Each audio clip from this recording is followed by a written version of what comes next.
भैया अगर कोई कुआं में गिर जाए तो गिरा हुआ छटपटाता है।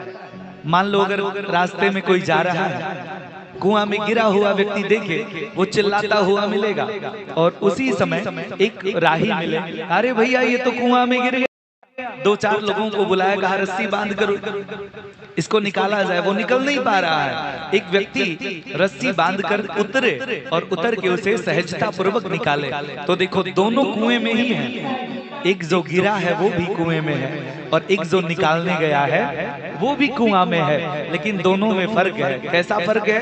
कहा जो गिरा हुआ है वो अशांत है, हाँ वो व्याकुल हो रहा है, उसको डूबने का डर है, और लेकिन जो उतरा हुआ है वो उसको डर नहीं है, वो शांत है, वो निकालने के लिए गया है। तो वैसे ही हम लोग भी संसार रूपी कुएं में गिरे हुए हैं, ठीक है, लेकिन ठाकुर जी की रस्सी पकड़कर हमें शांत रहना है, अशांत नहीं होना है।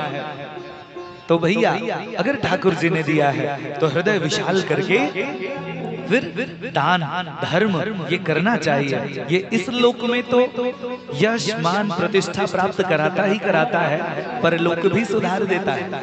और कंजूसों को ना इस लोक में यश प्रतिष्ठा मिलती है ना परलोक ही सुधरता है। चतुर किसको कहा गया है जानते हो? सा लोकद्वय सा धनी चतुरता सा चातुरी चातुरी। चतुर उसको कहते हैं जो इस लोक में भी मान सम्मान प्रतिष्ठा वैभव प्राप्त करे और परलोक भी सुधार ले।